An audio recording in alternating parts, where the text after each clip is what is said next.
এখন যারা আহত অবস্থায় আছেন টোটাল যে ৪১ জন চিকিৎসাধীন অবস্থায় রয়েছেন জাতীয় বার্ন ও প্লাস্টিক সার্জারি ইনস্টিটিউটে। এর মধ্যে কিন্তু সকালবেলা যেই সংক্ষিপ্ত ব্রিফিংটি হয়েছিল সেই ব্রিফিংয়ে এই ইনস্টিটিউটের পরিচালক জানিয়েছিলেন যে ১৫ জন পুরোপুরি শঙ্কামুক্ত, অর্থাৎ তারা সুস্থতার পর্যায়ে চলে এসেছে, তাদেরকে যে কোনো মুহূর্তে কিন্তু রিলিজ দেওয়া হবে। তো সেই রিলিজ কবে নাগাদ দেওয়া হবে সেটি কিন্তু মেডিকেল যে বোর্ড রয়েছে সে বোর্ডের যেই চিকিৎসা যেই ব্যবস্থাপনা সেই ব্যবস্থাপনার মাধ্যমে কিন্তু সিদ্ধান্ত নেওয়া হবে। আর যেটি আমরা সবচেয়ে আশঙ্কাজনক তথ্য সেটি হচ্ছে যে ৬ জন যে ক্রিটিক্যাল মোমেন্টে রয়েছে অর্থাৎ আইসিইউতে রয়েছেন, তারা কিন্তু যে কোনো মুহূর্তেই কিন্তু তাদের যেই শেষ নিঃশ্বাস সেই নিঃশ্বাসটি ত্যাগ করতে পারেন বলে আশঙ্কা প্রকাশ করেছেন এই হসপিটালের ডিজি থেকে শুরু করে পরিচালক উভয়ই। অর্থাৎ আমাদের সামনে এখন সবচেয়ে আশঙ্কার বিষয় হচ্ছে এই ৬ জনের এই চিকিৎসা পদ্ধতি। তারা জানিয়েছেন যে তাদের যে বিদেশি টিম রয়েছে তাদের ট্রিটমেন্ট চলছে, উন্নত চিকিৎসা চলছে। বাহির থেকেও কিছু কারিগরি সহায়তা নিয়ে এসেছিল, তাদেরকে সেই ট্রিটমেন্টগুলো দিচ্ছে। তাছাড়া এর বাইরে আরও যারা আহত অবস্থায় রয়েছেন তাদেরকে টোটাল ৬টি ক্যাটাগরিতে ভাগ করা হয়েছে। ৬টি ইউনিটে ৬ জন করে তত্ত্বাবধায়ক দিয়ে দেওয়া হয়েছে। প্রতি ১ ঘন্টা পর পর সেই ৬টি যেই ভাগ সে ভাগে কিন্তু ডক্টররা ভিজিলেন্স করছে। তো চিকিৎসা পদ্ধতি চিকিৎসা নিয়ে আহত পরিবারও সন্তোষ প্রকাশ করেছেন এবং ডাক্তারদের কিন্তু সর্বশেষ চেষ্টাটুকু করছেন তাদেরকে সুস্থ করার জন্য। এই ছিল সর্বশেষ তথ্য আমার কাছে। কণা। রাকিব, আপনাকে ধন্যবাদ। শামীমা সুলতান আমাদের সঙ্গে যুক্ত আছেন মাইলস্টোন স্কুল থেকে। আজকেও আমরা দেখছি যে অনেক উৎসুক জনতা এবং অভিভাবক অনেকেরই নিশ্চয়ই ভিড় আছে।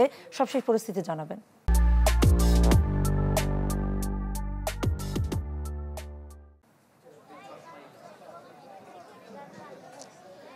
কণা, সকাল থেকে কিন্তু আমরা দেখছি যে বিদ্যালয়ের সামনের যে মূল ফটক সেটি কিন্তু বন্ধ আছে, কিন্তু এই জায়গাটা কেন্দ্র করে ঢাকার বিভিন্ন জায়গা থেকে মানুষজন আসছেন এবং তারা এখানে আসলে দেখতে চেষ্টা করছেন যে কোথায় বিমানটা পড়েছে কিংবা কি অবস্থা ছিল।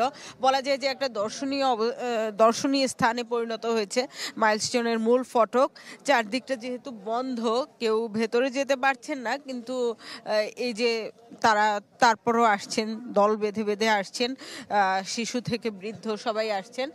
তো সেটি একটা বিষয় আছে এবং মাঝখানে দেখেছি যে নামাজের সময়টায় কিছু সময়ের জন্য কিন্তু জায়গাটি খুলে দেওয়া হয়েছিল, অর্থাৎ মূল ফটক সেটি খুলে দেওয়া হয়েছে। তবে গণমাধ্যম কর্মীরা কিন্তু সেখানে যেতে পারেননি, তাদেরকে বাধা দেওয়া হয়েছে ভেতরে যেতে। তবে যারা এই যে উৎসুক জনতা এখানে এসে ভিড় করে আছেন, চারদিকে দেয়াল দিয়েও তারা উৎসুক জনতা উকি ঝুঁকি মারছেন, তাদেরকে ভেতরে যেতে দেওয়া হয়েছিল এবং তারা ভেতরে ঘুরে আবার ভেতরের আরেকটি কর্নার আছে সেখানকার ফটক দিয়ে তারা বের হয়েছেন। আর একটি বিষয় বলে রাখি যে সকালে কিন্তু বিমান বাহিনীর প্রধান এসেছিলেন। তিনি, আপনি জানেন যে একই পরিবারের ৩ চাচাতো ভাই তারা নিহত হয়েছেন এই ঘটনায়, এবং একই সঙ্গে আরেকটি পরিবারের ২ আপন ভাই বোন তারা নিহত হয়েছেন এবং সেই দুটি পরিবারের কাছে তিনি গিয়েছেন, তাদের সাথে কথা বলেছেন এবং সেই কথা বলে তিনি তাদের যে এই যে ছোট ছোট ৫টি শিশু, সেই শিশুদের যে কবর যেখানে দেওয়া হয়েছে, দাফন যেখানে করা হয়েছে, সেখানে তিনি গিয়েছেন, সেখানে ফুলেল শ্রদ্ধা জানিয়েছেন। একই সঙ্গে আগেই বলছিলাম যে তাদের পরিবারের সাথে হচ্ছে দেখা করেছেন। আর একটু বিষয় বলে রাখি যে এই জায়গাটি কিন্তু এখন এই জায়গাটার ভেতরে কে প্রবেশ করতে পারবেন কি পারবেন না সেটি কিন্তু নিয়ন্ত্রণ করছে একই সঙ্গে সশস্ত্র বাহিনীর পক্ষ থেকে, আইএসপিআর এর পক্ষ থেকেও যেমন বিদ্যালয় কর্তৃপক্ষকে বলা হয়েছে, তার ভিত্তিতে আসলে বিদ্যালয় কর্তৃপক্ষ সিদ্ধান্ত নিচ্ছেন যে ভেতরে কে যাচ্ছেন বা কে যাবেন না। তো সেভাবে আসলে চলছে এবং যে জায়গাগুলো ফাটল ধরে গিয়েছে সেই জায়গাগুলো কিংবা গ্লাস ভেঙে গিয়েছে সেসব জায়গায় আমরা দেখেছি যে টিন দিয়ে আপাতত বেড়া দিয়ে একটি সাময়িক ব্যবস্থা করা হয়েছে নিরাপত্তার জন্য। শামীমা, আপনাকে ধন্যবাদ।